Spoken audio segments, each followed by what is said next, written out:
Hi class, this is a brief instructional video about how to integrate evidence into your writing.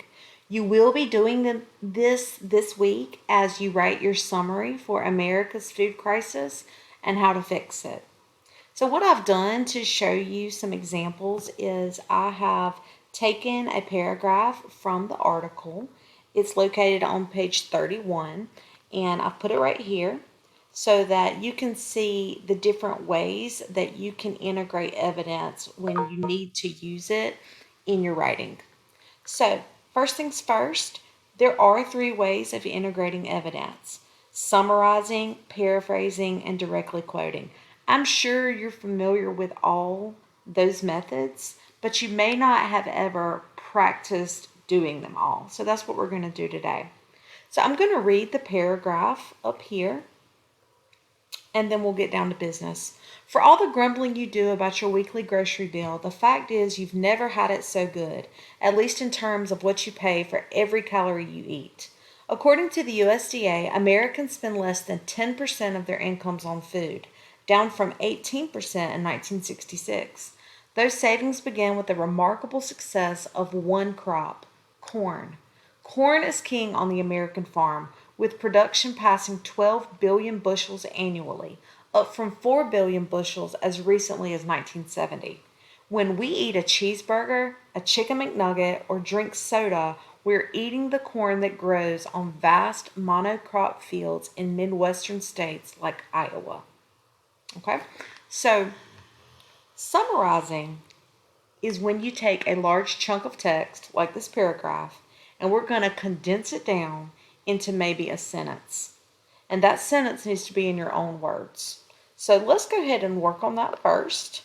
I know that this paragraph is basically about what people pay for food and how corn influences that. So, and about how much corn we have. That last sentence talks about how much corn we grow, vast amounts.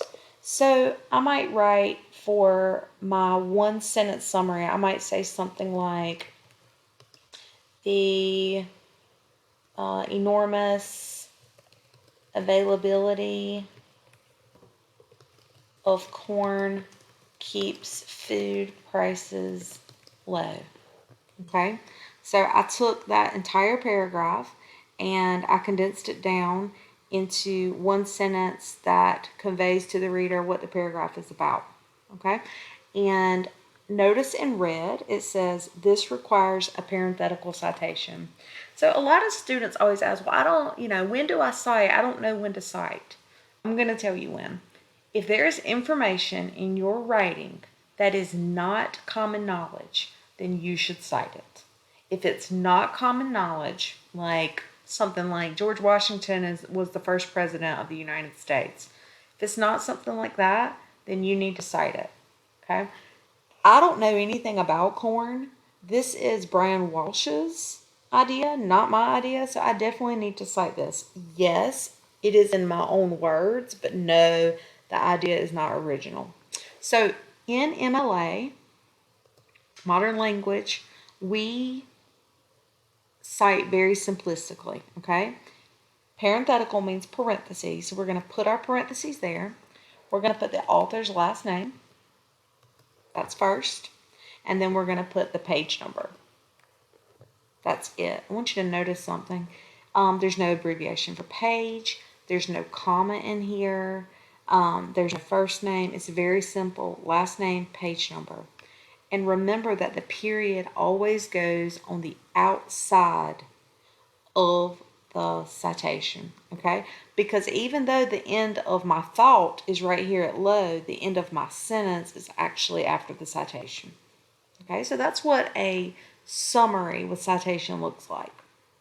All right, the next method is paraphrasing. That's when you put an author's idea into your own words, and then your own words needs to be about the same length as the original idea. Okay, again, this requires a parenthetical citation. So let's say you're writing your summary and you want to use this last sentence. Okay, when we eat a cheeseburger, a chicken McNugget, or drink soda, we're eating the corn that grows on vast monocrop fields in Midwestern states like Iowa. Okay. Now I'll tell you a secret. When I paraphrase, I try to read the original source a few times and get it in my mind before I stick it in my own words. Because if I don't, if I try to look at the author's words and paraphrase with my own words, I end up cheating and I end up copying too much from the original source. So, what a lot of students have the tendency to do is they'll take the original source and they'll just change a couple of words and call it a paraphrase. That is definitely not a paraphrase. That is actually a method of plagiarism called patch writing. Okay, and it's a good way to earn a 0 on an assignment because your writing is not different enough from the original source. So, your paraphrase should be different words as well as a different sentence structure, but keeping the same ideas of the author. Okay, so I'm going to read that again.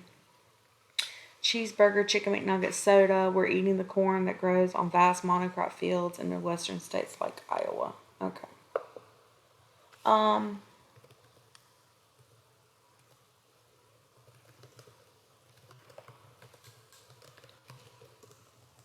So my paraphrase might look something like this, but it's because the United States grows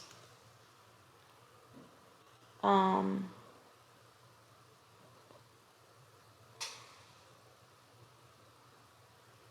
need a word for vast. I'm going to stick that there right now. It is used in many varieties of food.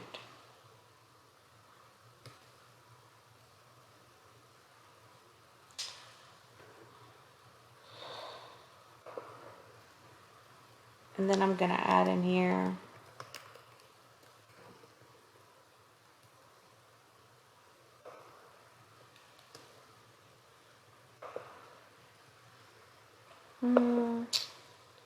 so this is when my thesaurus really comes in handy. I'm going to go up here and find my thesaurus. I like massive, immense.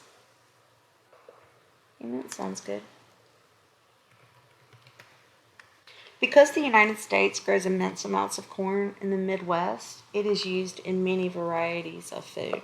Okay, it's not the best sentence I've ever written, but here's the good news about writing. You can always go back and make it better. So I'm still going to add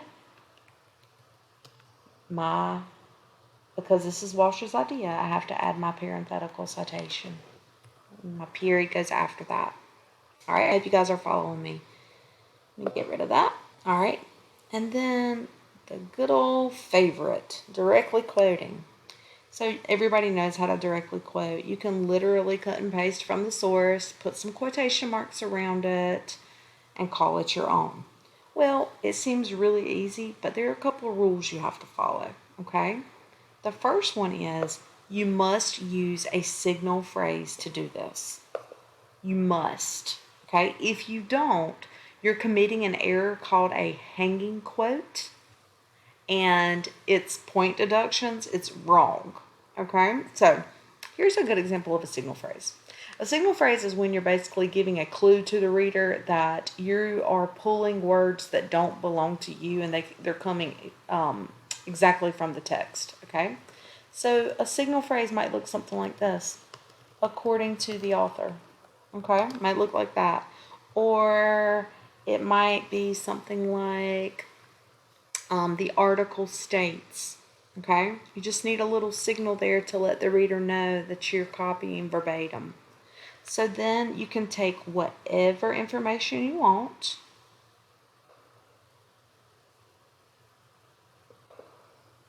Okay, I'm gonna take this part of this sentence. I'm gonna put my quotation marks right there. Then I'm gonna paste it in.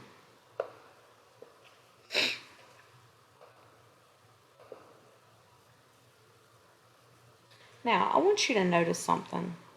I did not take all of that sentence. I did not take this part, okay?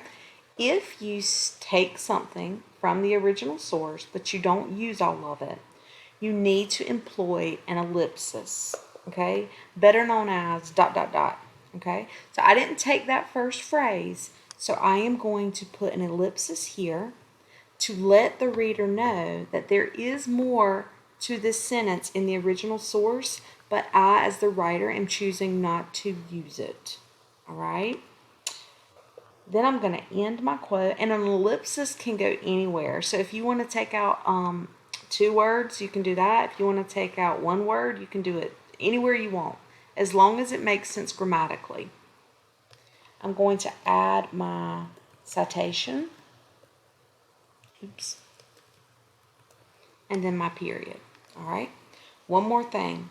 Let's say that I don't want to use the author's name in my citation, but instead I want to use his or her name in my evidence. I can do that. I can say according to Walsh, and then I can quote Walsh, and then just give the page number. As long as you have the author's last name either in the sentence or in the citation with the page number, you are doing it right. Okay? So either one of those ways is absolutely fine. All right, I hope you have learned something in this video. If you still have questions, watch it again. If you still have questions after that, shoot me an email and we'll figure it out. All right, thanks for watching, and I will see you online.